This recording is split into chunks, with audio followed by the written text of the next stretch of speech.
Ambassador Min Jun stood in the center of the Galactic Council chamber and tried not to let his face show what he felt inside. The chamber was enormous, built to hold representatives from 47 different species. Floating platforms held delegates from worlds he had only read about in books. Some breathed methane. Others existed partially in dimensions humans could not see. The Crethean Empire's representative sat on a throne that floated 3 meters above everyone else. A clear statement of how they saw themselves. Today was supposed to be important for humanity. Earth had been part of the Galactic Council for 15 years. Min Jun had come to present humanity's case for permanent representation status. It was a position that came with real voting power. The kind that mattered when the Council made decisions. He had prepared for months. His presentation showed everything humanity had accomplished. The trade routes they maintained. The medical assistance they provided. The communication networks they kept running. He thought the numbers spoke for themselves. The Crethean representative, a being named Vex Thor, spoke first after Min Jun finished. His voice boomed through translation devices that made it sound like thunder. This is what humanity offers? A handful of ships? Patrol routes in sectors no one else wants? They call this worthy of permanent status? Laughter rippled through the chamber. Not polite laughter, but the kind that cut deep. A delegate from the Zephyrite Collective joined in. We have maintained civilization for 10,000 years. Humanity has been in space for barely 200. They are children, playing at the adult table. Min Jun kept his hands still at his sides. Behind him, Ambassador Seo Yun sat in the human delegation area. She was humanity's military liaison, a former fleet commander who now handled defense coordination with the Council. Her face showed nothing, but her datapad glowed as she took notes. She was always taking notes. The Council leader, a Vex named Varesh, raised one of his many arms for silence. Ambassador Min Jun, your presentation shows dedication. But the Council must consider proportional contribution. Your fleet numbers 300 vessels. The Crethean Empire fields 30,000. Your science division has made discoveries. Yes, but nothing revolutionary. Your economic output is modest at best. Min Jun tried again. We measure our contribution differently. Our ships may be fewer, but they respond to distress calls in regions where others will not go. Our medical teams have saved millions of lives across 20 different species. Our engineers maintain systems throughout Council space, often without recognition, or without recognition because the work is beneath notice. Vexthor interrupted. Any species can maintain relay stations. Any species can respond to distress calls. These are not accomplishments. These are basic functions. More laughter. Min Jun noticed that not everyone joined in. The honoree, a species of scholars, remained silent. The Melian delegates, who focused on trade, watched carefully but said nothing. A few others seemed uncomfortable. But they were a minority. The vote came quickly. Too quickly. Min Jun had expected debate, discussion, perhaps a delay for consideration. Instead, Varesh called for an immediate decision. The question before the Council. Should humanity be granted permanent representation status? Those in favor? Quote, 1 paddle is here. In favor, 1 paddle is here. Quote, SS. 1 paddle is here. 4 platforms lit up. 4 out of 47. Those opposed? The chamber glowed with rejection lights. 39 species voted against humanity. 4 abstained. Varesh delivered the result with what might have been sympathy. It was hard to tell with the Vex. The Council has decided humanity does not yet merit permanent status. Furthermore, given the limited scope of human contribution, we are adjusting Earth's position to observer status. You may attend Council sessions and speak when recognized, but you will have no voting privileges. You have 30 standard days to accept these terms or withdraw from the Council entirely. Observer status. It was worse than Minjun had feared. Observer status meant humanity would have less influence than they had now. They would be decoration. Nothing more. Seo Yun's datapad had gone dark. She had stopped taking notes. Minjun took a breath. He had been a diplomat for 20 years. He had negotiated mining rights, trade agreements, and peace treaties. He knew when to push and when to retreat. He knew when a battle was lost but the war could still be won. He also knew when he was watching something end. The Council's decision is clear, Minjun said, his voice steady. We accept that humanity has not met your standards. However, I request a 48-hour recess before we provide our formal response. We must consult with Earth and our colony worlds. This is a significant change, and our people deserve to understand what it means. Vex Thor laughed again. The humans want time to cry to their homeworld.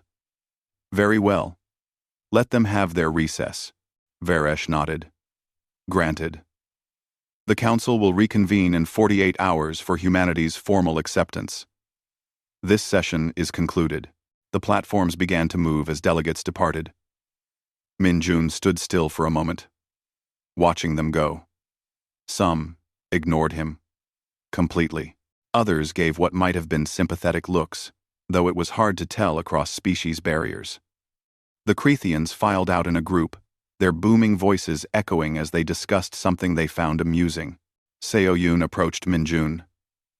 She was tall, even for a human, with gray in her hair that she had earned commanding deep space missions. They have no idea, she said quietly. No, Minjun agreed. They do not. Do we proceed? Minjun looked around the massive chamber one last time. He thought about the 15 years humanity had spent here, the compromises they had made, the insults they had swallowed, the work they had done, so much of it invisible to the species who now mocked them. He thought about the reports Seo Yun had compiled. The real numbers. The ones he had not included in his presentation. The ones that showed what humanity actually did across the galaxy, in places and ways the Council never bothered to track. He thought about the conversation he had with Earth's government 3 months ago, when they had started to suspect this outcome. The plans they had made. The preparations that were already in motion. Yes, Minjun said. Send the signal. Code authorization. Morning Star. Seo Yun's hand moved to her personal communicator.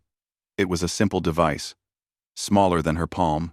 She entered a sequence of commands that would relay through quantum channels to every human ship, station, and outpost in the galaxy. The message was simple. Come home. It is done, Seo Yun said. 48 hours. They left the chamber together. Behind them, the lights dimmed automatically, preparing for the next session. The Council chamber had stood for thousands of years. It had seen species rise and fall. It had witnessed the birth and death of civilizations. It had never seen what was about to happen. In orbit around the Council station, human ships began their final duty shift. They patrolled routes they had maintained for 15 years. They responded to their last distress calls. They updated systems they had built and rebuilt 100 times, and they prepared to leave.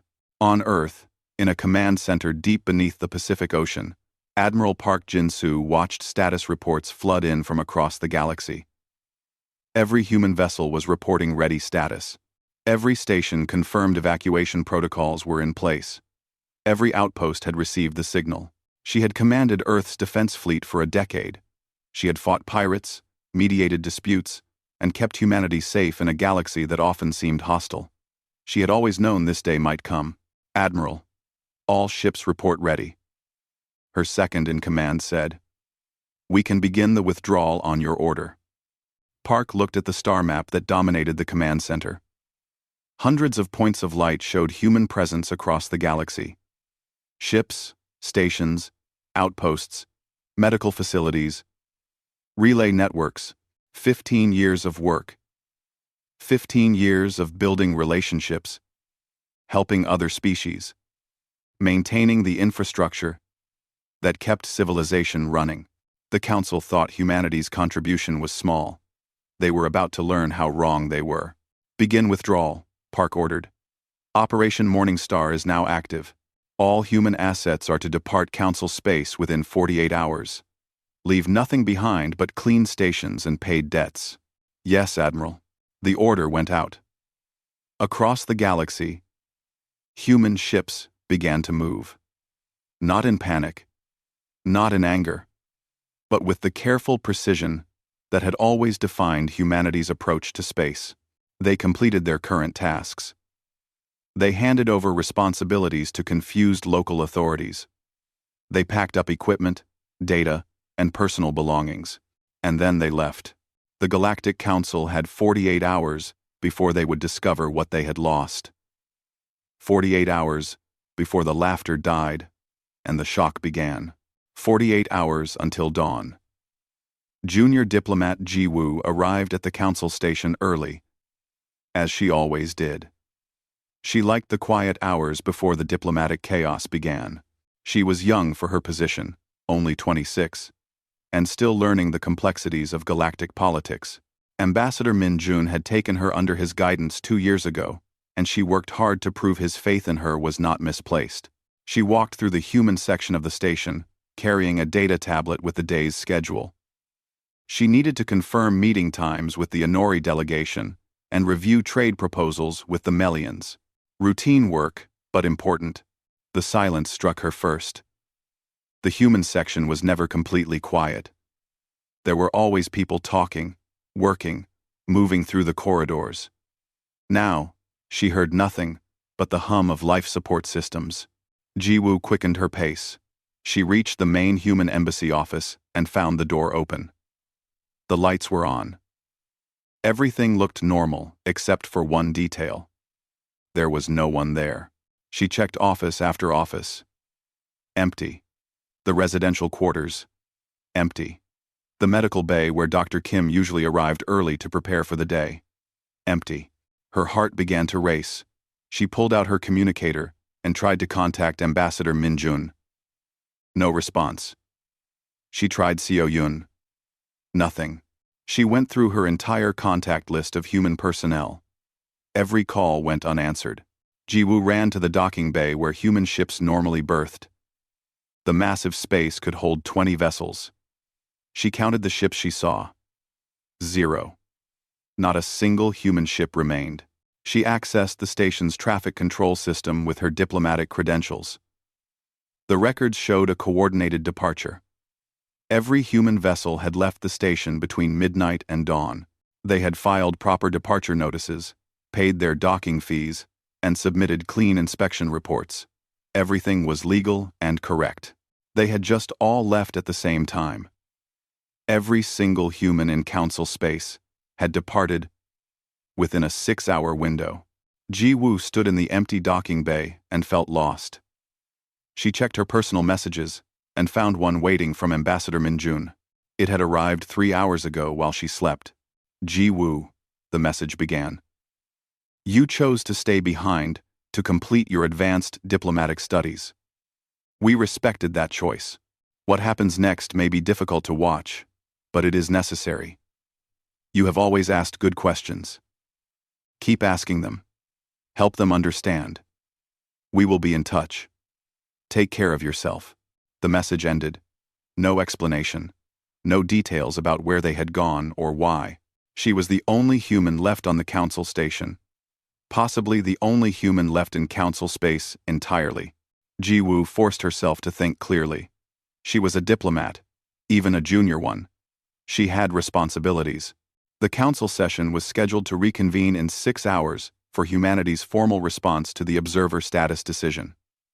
She needed to inform the Council leadership of the situation. She found Council leader Varesh in his office. The Vex looked up from his work with multiple eyes, his expression unreadable. Junior diplomat Ji Woo. You are early. Where is Ambassador Min Jun? Gone. Ji Woo said. All humans are gone. They departed during the night. Every ship, every person, except me. Varesh's skin color shifted slightly, a sign of surprise in his species. Explain. Number.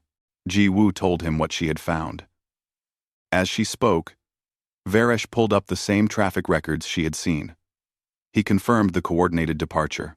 His color continued to shift, moving through shades she could not interpret. "This is highly irregular," Varesh said, "but not illegal. If humanity wishes to withdraw from the Council, they are entitled to do so, though the lack of warning is unusual." "They left a formal notice," Ji Woo said, finding it in the station's diplomatic message system. She read it aloud. "Humanity thanks the Galactic Council for the opportunity to participate in galactic civilization. After careful consideration of yesterday's decision, we have chosen to voluntarily withdraw from Council space. We now pursue our own path. We wish the Council well in all future endeavors." Varesh read the message himself. Short. Very short. No explanation. No negotiation. They simply left. "What do we do?" Ji Woo asked. "We inform the Council," Varesh said, "and we see if humanity can be contacted for a proper explanation." The emergency council session that afternoon was very different from the one 2 days before. The laughter was gone. Confusion replaced it. Though, for many species, confusion mixed with satisfaction. Vex Thor of the Crethean Empire spoke loudly. Several species agreed. The general attitude seemed to be that humanity had solved a minor problem by removing themselves. Some delegates seemed almost cheerful about it, but a few voices expressed concern. The Anori scholar, named Talus, rose to speak. "Has anyone attempted to determine what services humanity was providing? What functions they maintained?" "They maintained nothing of importance," Vex Thor said. "Nevertheless," Talus continued, "a complete departure of any species should be examined. There may be transition issues. Let the staff handle any transition issues," Varesh said. "Unless there are objections, we will consider humanity's withdrawal accepted and move to other business." Varesh won. Varesh won. No one objected. The Council moved on to discussing trade regulations. The first problem appeared 6 hours later. The Council's emergency communication network crashed. It was a system that connected all member species for crisis situations. Engineers from multiple species tried to restore it. After 3 hours of work, they discovered the issue. Human technicians had been maintaining the network's core encryption protocols. Without them, the system could not properly authenticate secure channels. A Melian engineer named Corso made the discovery. He brought it to Varesh personally. "The humans built the encryption system," Corso explained. "They installed it 7 years ago as a gift to the Council, free of charge. They maintained it. We never learned the details because we never needed to. They handled it." "Can you repair it?" Varesh asked. "Eventually," Corso said. "But it will take weeks to rebuild from scratch. Maybe months. In the meantime, secure emergency communications are compromised." Varesh felt the first touch of unease. "This is unfortunate, but manageable. Proceed with repairs." The second problem came the next morning. A medical emergency in the Outer Rim sector required immediate vaccine shipments. A plague was spreading on a mining colony, and 20,000 lives were at risk. The Council's medical response coordinator sent the standard emergency requisition. Nothing happened. No ships responded. After 4 hours of increasingly frantic messages, they discovered why. Human medical ships had been the primary rapid response force for humanitarian emergencies. They maintained stockpiles of common vaccines and medical supplies. They had fast ships stationed in strategic positions throughout Council space. Other species had medical vessels, but they moved slowly through proper channels, required payment guarantees, and needed days to organize. The humans had just showed up. Always. Every time. For free. Now they were gone, and 20,000 people were going to die if someone did not find a solution quickly. The Council scrambled to redirect other medical resources. They eventually arranged a shipment, but it would arrive 3 days late. The plague would spread. people would die. Ji-woo watched it happen from her small office in the now empty human section. She felt sick. The problems multiplied. Station environmental systems began glitching in sectors throughout council space. Human engineers had apparently been maintaining them, fixing small problems before they became large ones. Trade shipments went missing in routes human patrols had been securing. Communication relay stations in dangerous sectors went offline because human technicians had been the only ones willing to service them. Each problem was relatively small, but there were hundreds of them. Thousands, perhaps, and they kept appearing, one after another, like cracks in a dam. Ji-woo compiled reports. It was what Ambassador Min-jun had taught her to do. When confused, collect data. When overwhelmed, organize information. She made lists of every problem that appeared, every human service that had quietly stopped functioning. 5 days after the human withdrawal, the Crethean Empire suffered an embarrassing defeat. One of their patrol fleets encountered a disabled research vessel in a sector that was supposed to be safe. Pirates had laid a trap. The Cretheans fought well, but they were outnumbered and caught by surprise. They sent out emergency calls for assistance. In the past, a human patrol would have responded within an hour. Human ships were always nearby, always ready. The Cretheans had mocked those patrols as unnecessary. They had called the sectors where humans patrolled safe and unimportant. Now there was no response. No one came. The Cretheans barely escaped with heavy damage and significant casualties. The research vessel was destroyed. 43 scientists died. Vex Thor himself survived but lost 3 ships. The pirate attack should never have succeeded in a secure sector. But the sector was not secure anymore. It had only been secure because humans made it so. Ji-woo added it to her reports. The council called another emergency session. The mood was different now. The satisfaction had faded. Concern was growing, though many species still refused to admit it openly. "We are experiencing temporary disruptions," Varish announced. "This is to be expected after any species withdrawal. Our technical teams are addressing the issues. There is no cause for alarm." Talus, the Honori scholar, rose again. "With respect, Council Leader, these do not appear to be temporary disruptions. I have been researching humanity's activities over the past 15 years. The results are concerning." "Concerning how?" another delegate asked. "Humanity was operating on over 300 worlds in Council space," Talus said. "They provided services in sectors and situations that other species avoided. Medical response in dangerous regions. Infrastructure maintenance in unprofitable areas. Patrol routes through regions we classified as low priority. They did the work that needed doing, but that no one wanted to do. Menial work," Vex Thor said. "Any species could perform these functions. Then why did we not?" Talus asked quietly. "Why did we leave it to the humans?" Silence filled the chamber. It was a good question. No one had a good answer.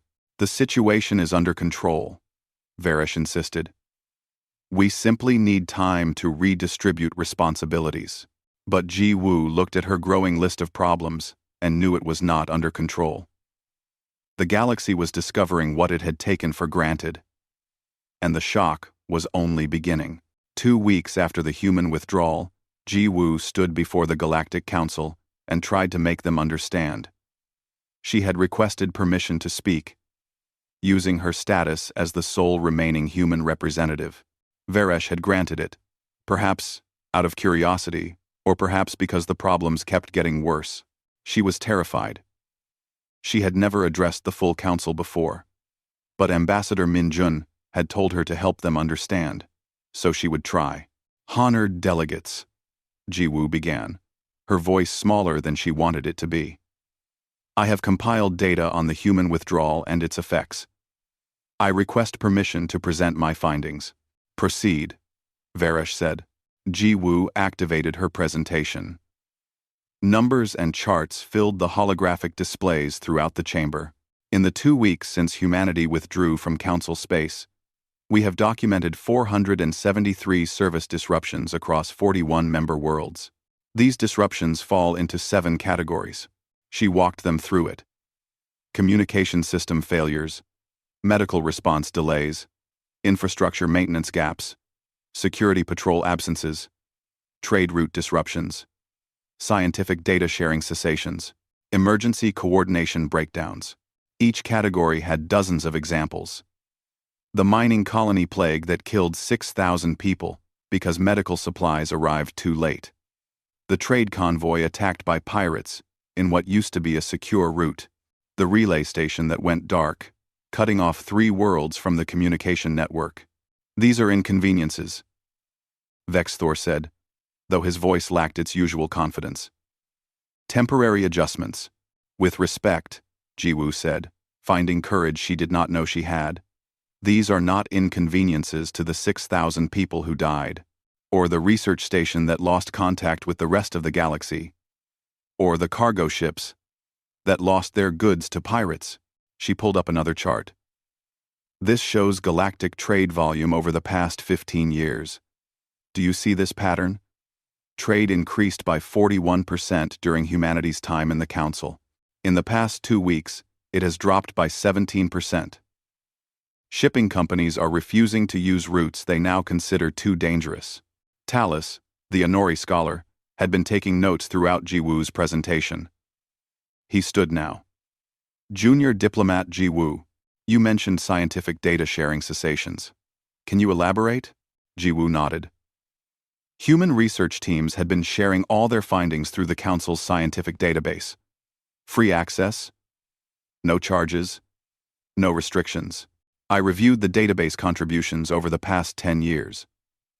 Humanity contributed 38% of all new research data. The chamber murmured. 38% was not a small number. That cannot be correct, a Zephyrite delegate said. Humanity's science division is modest. We all know this. Their division was modest in size, Talus said slowly, speaking to the chamber. 300 researchers across all disciplines. But I have verified the junior diplomat's numbers. They are accurate. How did such a small team produce so much research? Jiwoo had wondered the same thing. She had found the answer in her mentor's personal files, left behind for her to discover. They worked constantly.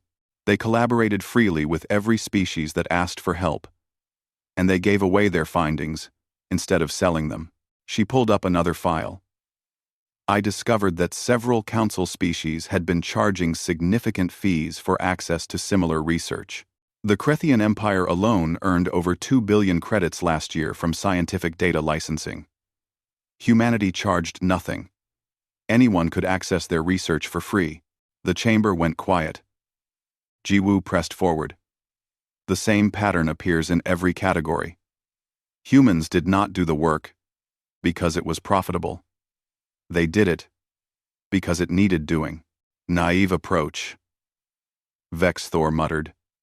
But he did not sound as certain as before. The real crisis came 3 days later.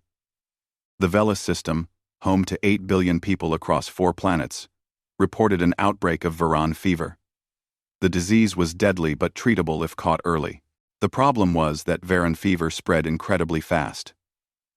Without immediate intervention, millions would die. The Council's medical coordinator sent emergency requests to every species with advanced medical capabilities. The responses came back slowly. The Krethians could send ships in 8 days, the Zephrites in 10 days, the Vex in 6 days, if they hurried. 6 days was too long. Varan fever would spread exponentially in that time. They needed a response in hours, not days. In the past, human medical ships would have been there in 4 hours. They maintained emergency response vessels, specifically for situations like this. Fast ships, stocked with common medications and vaccines, ready to launch at a moment's notice. Those ships were gone now. 8 billion people were at risk, and no one could respond fast enough to save them. Varesh called Ji-woo to his office. The council leader looked older than he had 2 weeks ago. "Can you contact humanity? This is a humanitarian crisis. Surely they would help." "I have been trying to contact them since they left," Ji-woo said. "They are not responding to any messages through standard channels. I do not know where they went." Varesh's color shifted through several shades of distress. 8 billion people. We cannot let them die. "Then we need to find a solution," Ji-woo said. "What about redirecting all available medical resources? Every ship? Every facility? Every doctor we can spare?" "Well, we are trying," Varesh said. "But our systems are not designed for this kind of coordinated emergency response. The humans had protocols, networks, staging areas. We let them handle it because they were good at it. Now we do not know how they did what they did." Ji-woo thought about Ambassador Min-jun and his endless patience, about Dr. Kim and her medical teams working around the clock, about Captain Lee and his patrol routes through dangerous sectors, about hundreds of humans doing unglamorous, essential work that no one else wanted to do. "I might be able to help," Ji-woo said. "I worked with the human medical teams. I studied their protocols. Give me access to the Council's medical coordination systems, and I will try to organize a response." Varesh granted the access immediately. Ji-woo spent the next 18 hours working without sleep. She contacted every medical facility in Council space. She coordinated ship movements, supply transfers, and personnel assignments. She used every trick she had learned from watching human coordinators work. It was not enough. She managed to get medical supplies to the Velis system in 3 days instead of 6. It was better than nothing, but it was not good enough. The fever spread. 2 million people died before the outbreak was contained. 2 million people who would have lived if the humans had still been there. The council chamber was full but silent when Varesh addressed them a week later. The shock of the Velis catastrophe had changed everything. Ji-woo sat in the human delegation area, alone as always, and watched species that had mocked humanity struggle to process what they had lost. "We must face the truth," Varesh said. "Humanity's withdrawal has created a crisis. We did not see the scope of their contribution because they did not demand recognition for it. They simply did the work. Now that work is not being done, and people are dying." Vex Thor rose to speak. The Crethean looked diminished somehow, less imposing than before. "My empire lost 3 ships and 43 scientists because we did not understand that human patrols were keeping sectors secure. I mocked their small fleet.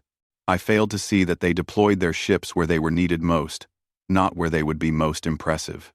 Other delegates began to speak, offering similar realizations. The Zephyrites admitted they had relied on human communication networks without understanding their complexity. The Melians confessed they had assumed human trade security was expendable until their cargo ships started getting raided regularly. Talus, the Honori scholar, presented his own research. "I have been investigating humanity's activities systematically. The numbers are staggering. 300 ships provided security across 40% of major trade routes. 500 medical personnel responded to an average of 63 emergencies per month. 800 engineers maintained infrastructure on over 300 worlds. 200 researchers produced breakthrough findings in multiple scientific fields. And all of this was done by a species we dismissed as minimal contributors." "How did we not see this?" another delegate asked. "We saw what we wanted to see," Talus said. "We measured contribution by fleet size and economic output. We did not measure reliability, dedication, or willingness to serve in difficult circumstances. Humanity excelled in categories we did not think to value." Ji-woo listened to them finally understand. Part of her felt satisfied that they were learning. Part of her felt angry that it had taken so much death and disaster for them to see the truth. Mostly, she felt sad. A Melian trade coordinator named Corso approached Ji-woo after the session ended. "Junior diplomat, I worked closely with human traders for many years. Can I ask you something?" "Of course," Ji-woo said. "Did they know? Corso asked. Did humanity know how much the galaxy relied on them? Jiwoo thought about Ambassador Min Jun's careful record-keeping, about Seo Yun's detailed reports, about the way human coordinators tracked every service they provided, every world they helped, every life they saved. Yes, she said. They knew. That is why they kept such good records. That is why they left everything organized and documented when they withdrew. They knew exactly what they were doing and what would happen when they left. Then why did they never tell us? Corso asked. Why did they not demand recognition? Because they hoped you would see it yourselves, Jiwoo said. They believed in the Council's ideals. Even when the Council did not believe in them, they kept hoping you would understand what they contributed, without needing to boast about it. We failed them, Corso said quietly. Yes, Jiwoo agreed. You did. That night, Jiwoo received a message through a quantum channel she did not recognize. The encryption was sophisticated, but her credentials unlocked it. The message was from Ambassador Seo Yun. Jiwoo, you have done well. Better than we hoped. The galaxy is learning, but learning may not be enough. What comes next will shock them further. Be ready. And remember, we did not abandon the galaxy. We left a place where we were not valued to build something where we will be. There is a difference. The Council will understand that difference soon. Stay safe. The message deleted itself after she read it. Jiwoo stared at the empty screen and wondered what was coming next. The galaxy was already in crisis. What could possibly shock them further than what had already happened? She would find out soon enough. The discovery came from an unexpected source, a small trading vessel from the Kixar species, a minor member of the Council that rarely spoke during sessions, arrived at the Council station with an urgent message. Their captain, a being named Thren, requested an immediate audience with Council leadership. Jiwoo was present when Thren met with Varesh and several senior delegates. The Kixar was nervous, his 3 eyes blinking in an irregular pattern that indicated stress. Council leader. I bring information about the humans, Thren said. My ship was damaged by pirates near the Outer Rim 3 days ago. We drifted for hours with failing life support. We sent distress calls but received no response. We thought we would die. But you survived, Varesh observed. A ship found us, Thren said. Not a Council ship. It arrived within an hour of our distress call. They repaired our vessel, gave us supplies, and escorted us to safe space. They refused payment. Which species? Varesh asked, though Jiwoo suspected he already knew the answer. Humans, Thren said. But not alone. The rescue ship was human. But the convoy they were escorting included vessels from 6 different species. None of them were major council members. The Kixar, the Fenari, the Lisari, the Torvans, the Mech, and the Yolan. All minor species like us. All working together. Working together where? Talus asked, leaning forward with interest. They would not tell me exactly, Thren admitted. But their ships had markings I did not recognize. Not council markings. Something new. They called it the Coalition of Independent Worlds. They said if my people ever grew tired of being ignored by the council, we would be welcome to join them. The chamber went quiet. Jiwoo felt her heart race. Ambassador Seo Yun's message had warned her something was coming. This was it. How many ships did you see? Varesh asked. Over 100 in the immediate area, Thren said. But their coordinator mentioned patrol routes across multiple sectors. I got the impression there were many more. They had infrastructure, stations, organized networks. This was not a random group of refugees. This was organized. Varesh thanked Thren and dismissed him. Then he turned to his senior staff. Find them. I want to know where humanity went and what they are building. The investigation took a week. What they discovered shocked the council to its core. Talus presented the findings personally. The Honori scholar had coordinated research teams from multiple species, gathering data from long-range scans, merchant reports, and communication intercepts. His presentation to the full council was comprehensive and damning. Humanity has not disappeared, Talus began. They have relocated to unclaimed space in the galactic frontier, approximately 8,000 light-years from Council territory. In the 3 weeks since their withdrawal, they have established 57 permanent stations and secured territory across 73 star systems. Holographic displays showed the scale of human expansion. It was staggering. 57 stations in 3 weeks. Even with their entire fleet working constantly, it should not have been possible. How? Vexthor demanded. 300 ships cannot build this much infrastructure this quickly. They had help, Talus said. 7 minor species have joined what humanity is calling the Coalition of Independent Worlds. These species are contributing ships, personnel, and resources. Together, they field approximately 1,000 vessels. Not large by Council standards, but significant. Ji Wu recognized the species names as Talus listed them. The Chishar, the Fenari, the Lissari.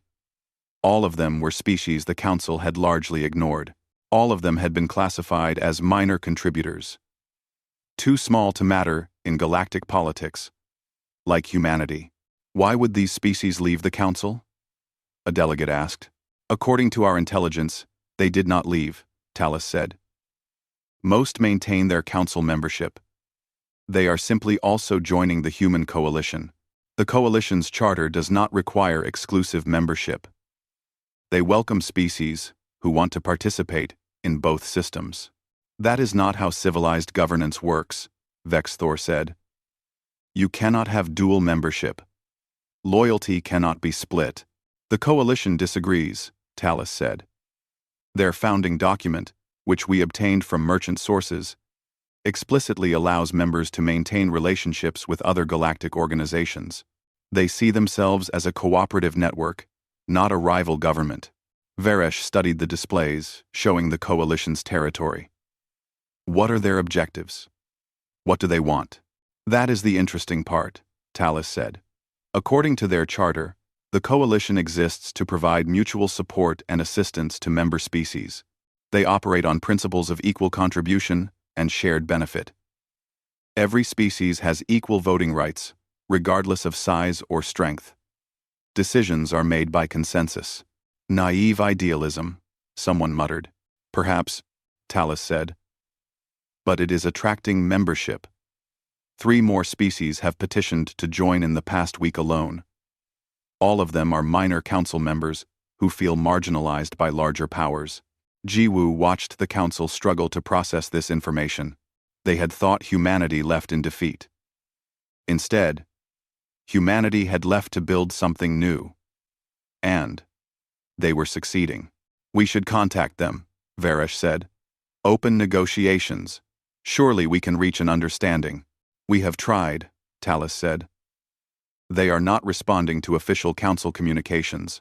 However, they continue to respond to individual distress calls and humanitarian requests from anyone who asks for help, regardless of council affiliation. So, they will help people but not talk to us? Vexthor asked. It appears so, Talus confirmed. The chamber erupted in debate. Some delegates wanted to send warships to demand answers. Others wanted to impose trade sanctions on any species joining the coalition. A few voices, mostly from minor species, suggested the council should examine why so many members were choosing to also join humanity's coalition. Ji Wu requested permission to speak. Varesh, looking tired and frustrated, granted it. Honored delegates, Ji Wu said. I may be able to help. The coalition has not responded to official council communications. But I am not technically a council representative anymore. Humanity withdrew, and I chose to remain here independently. I could try to contact them personally. Do it, Varesh said immediately. Establish communication however you can. We need answers. Varesh. That night, Ji Wu sent a simple message through every channel she could think of. She used her personal codes, the ones Ambassador Minjun had given her for emergencies. She did not demand anything. She just asked to talk. The response came within an hour. A video call connected through quantum encryption. Ambassador Min Jun appeared on her screen, looking exactly as she remembered him. Calm, composed, and perhaps a little sad. "Ji-woo," he said warmly. "It is good to see you. You look tired." "I am tired," she admitted. "Ambassador, the council wants to talk. They want to understand what you are doing." "I know," Min Jun said. "We have been monitoring their communications. They are concerned about the coalition." "Are you trying to hurt the council?" Ji-woo asked. "Is this revenge?" "No," Min Jun said firmly. "This is not revenge. This is survival." Ji-woo. Humanity spent 15 years proving our worth to the council. We worked harder than anyone. We helped more people than anyone. We gave more freely than anyone. And when they voted on our value, they rejected us. Not because we failed, but because we measured ourselves by different standards than they did. "I know," Ji-woo said quietly. "So we left," Min Jun continued. "Not to hurt them, but to find a place where what we offer is valued. We found other species who felt the same way. Species that had been doing essential work without recognition. Species that had been classified as minor when they were actually vital. We offered them partnership instead of hierarchy. Equality instead of ranking. And they said, yes. The council is in crisis," Ji-woo said. 2 million people died in the Velis outbreak. Trade has collapsed. Security is failing. They need help. "Then they should help themselves," Min Jun said, not unkindly.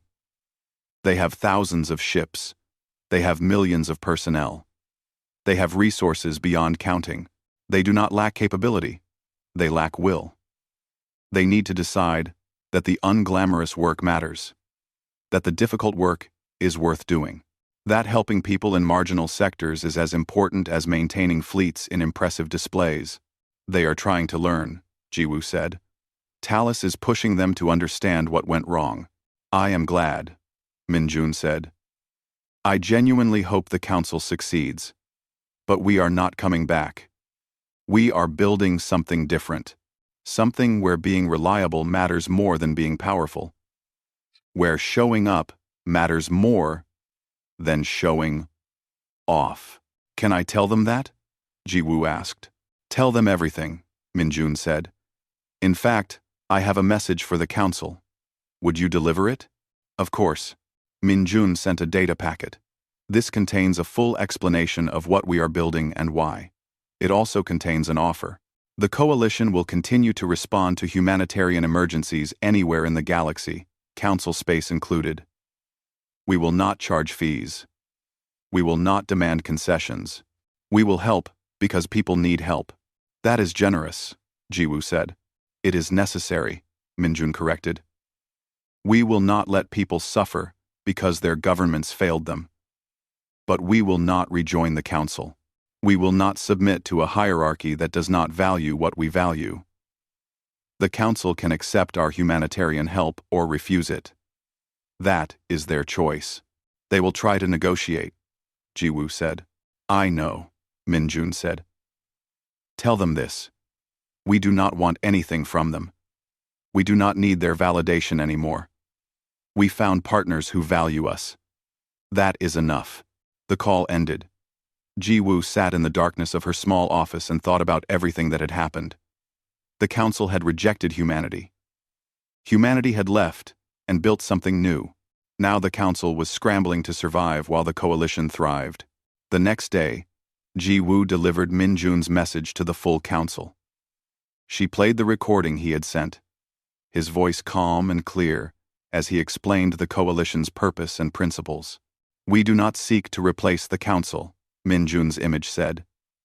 "We seek to build an alternative for those who need one. A place where every species matters.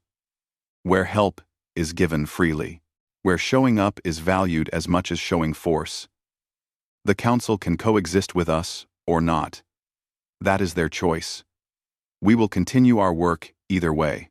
The chamber sat in silence after the message ended. Finally, Varish spoke. "They are not coming back." "No," Ji-woo said. "They are not." 3 months after humanity's withdrawal, Jiwoo stood at the viewport of the Council Station and watched the galaxy change. The view had not changed, but everything else had. The station felt emptier now. 5 more species had reduced their council presence to focus on the coalition. Trade traffic had dropped by 40%. The Grand Chamber where delegates once gathered now held more empty platforms than occupied ones.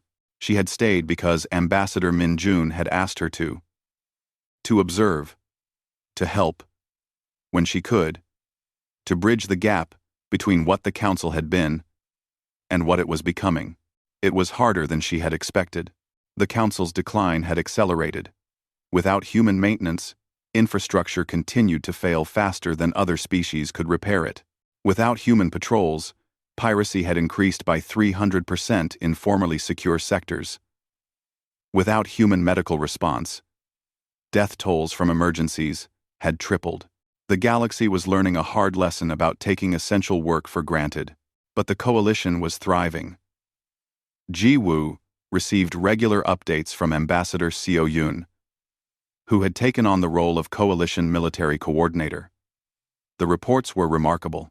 12 species had now joined the coalition as full members. Another 23 maintained partnerships while keeping their council membership.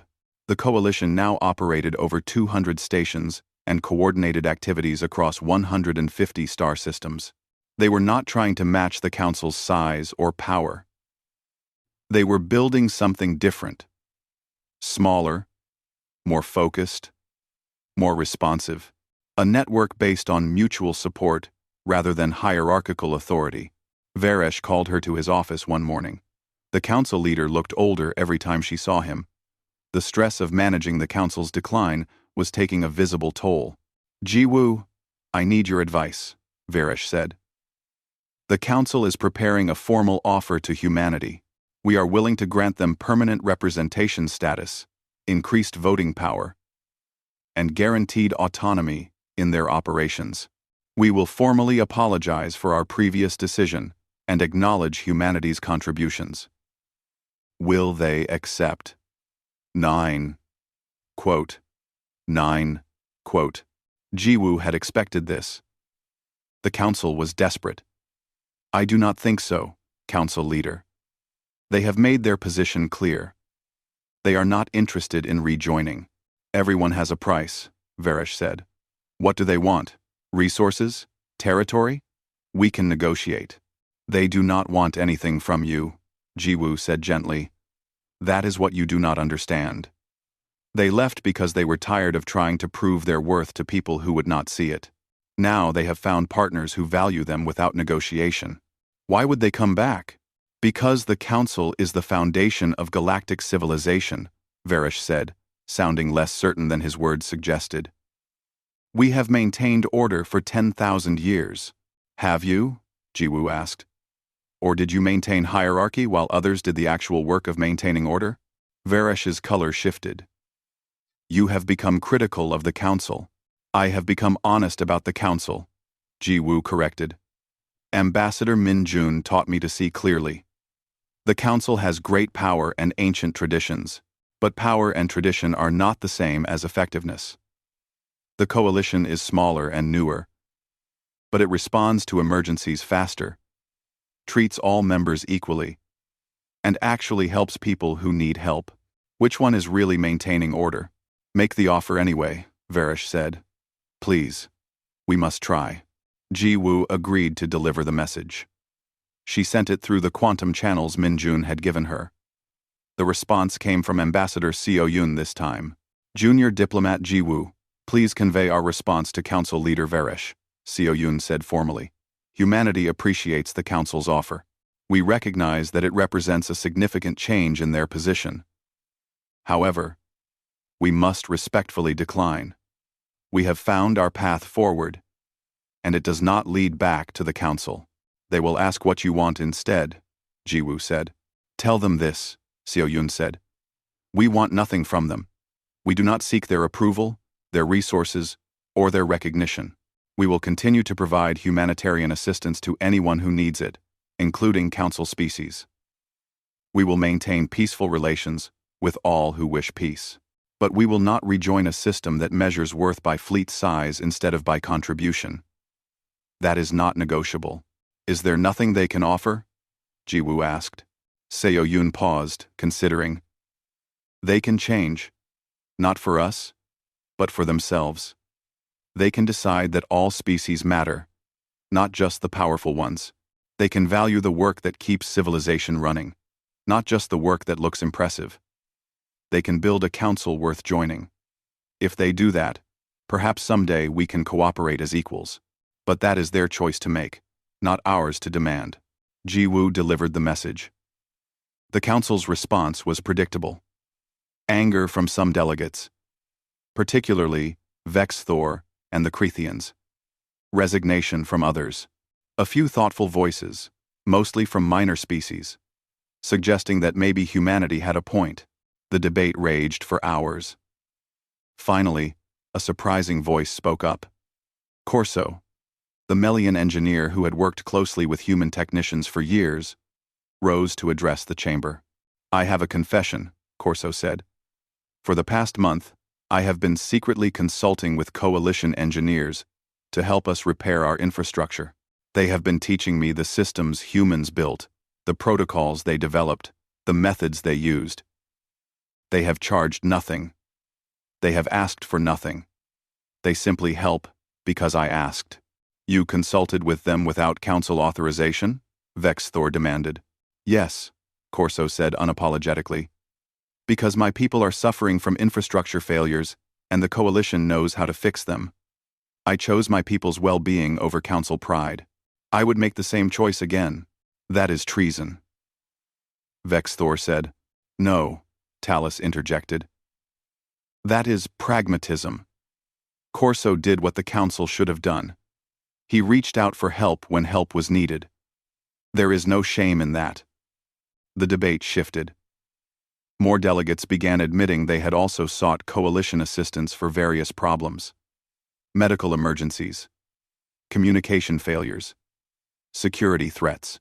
In each case, the coalition had helped without demanding payment or political concessions. They had simply helped. They are making us look weak. Vex Thor complained. They are making us look foolish, Talus corrected. Because we are being foolish. We rejected a species that was willing to work harder than anyone else. We mocked them for being small. We failed to see that they were effective precisely because they focused on effectiveness instead of appearances.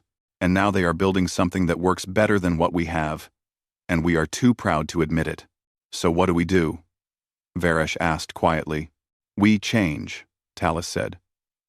Or we continue declining while the coalition grows. Those are our options. The vote came a week later.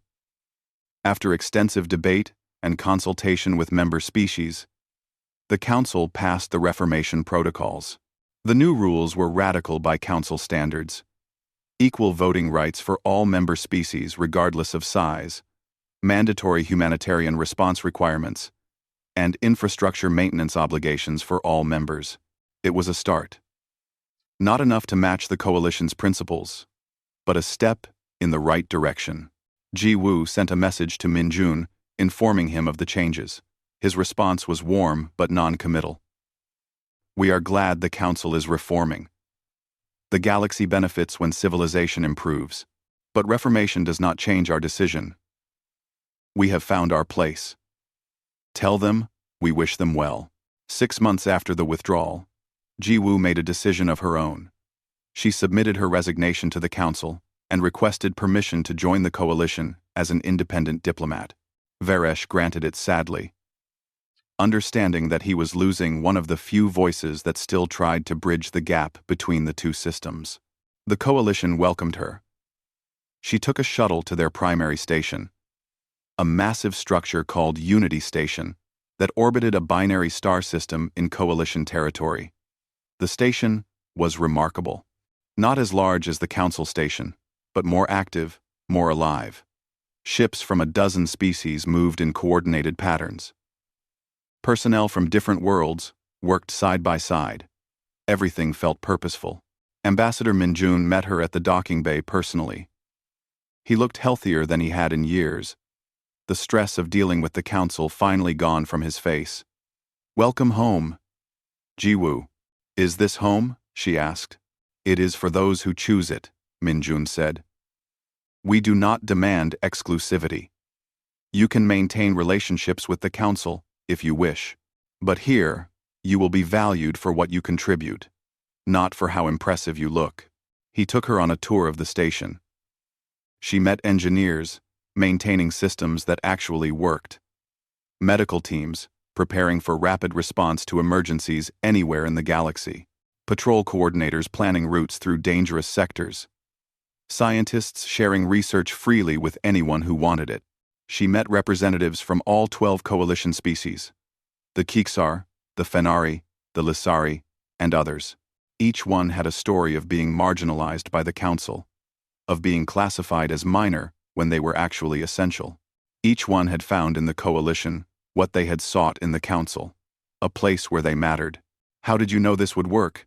Jiwoo asked Minjun as they stood in the station's observation deck, watching ships come and go. "We did not know," Minjun admitted. "We hoped. We believed that there were other species who felt the way we did, who were tired of being measured by standards that did not capture what made them valuable. We offered them an alternative, and they said yes." "The council is changing," Jiwoo said. "Slowly. But they are trying." "Good," Minjun said. "The galaxy is large enough for multiple approaches to civilization. The council can exist. We can exist. Perhaps someday we will find ways to cooperate as equals, but that is for the future. For now, we build what we believe in." Ambassador Seo-yun joined them on the observation deck. She looked tired but satisfied, the way someone looks after completing hard work that matters. "The patrol routes are fully operational," she reported to Minjun. "We now have coverage across all coalition sectors and 40% of unclaimed space. Response time to any distress call is under 2 hours. Better than we managed in council space," Minjun noted. "Better because everyone contributes," Seo-yun said. "No one species carries the burden alone. That was the mistake we made before. We tried to be everything, for everyone. Now we are part of a team where everyone pulls their weight." Jiwoo watched a mixed crew of humans and Kikshar working on a docked vessel below. They moved in, practiced coordination, comfortable with each other, in a way that took time to develop. This was not new. They had been working together for months, building trust and capability. "What happens next?" Jiwoo asked. "We keep building," Minjun said. "We keep helping. We keep proving that there is another way to organize civilization, not through hierarchy and power, but through cooperation and mutual respect. The council will do what it will do. We will do what we believe is right." "And if the council collapses?" Jiwoo asked. "Then we will help pick up the pieces," Seo-yun said. "Not because we want to defeat them, but because that is what we do. We help. It is who we are." The three of them stood in silence for a moment, watching the galaxy turn. Somewhere out there, the council struggled with reforms and restructuring. Here, the coalition built something new. Both paths led forward. Both served the galaxy in their own way, but only one had learned the lesson that had driven humanity to leave in the first place. True value is not measured by size or power, but by the willingness to show up when needed, to do the work that matters, and to value every contribution, regardless of how impressive it looks. The galaxy had mocked humanity for being small. Now the galaxy was learning that small hands could build big things when they worked together. That reliability mattered more than reputation. That showing up was more important than showing off. Ambassador Minjun turned away from the viewport. "Come, Jiwoo. I will introduce you to the Coalition Council. They are eager to meet you. We have much work to do." Jiwoo followed him into the heart of Unity Station, into the place where humanity had found what the Council could never give them. A home where they were valued, not for what they proved, but for what they gave. Not for how powerful they appeared, but for how present they remained. The Mockery had turned to shock, just as the title promised. But more than that, it had turned to understanding. The Council was learning.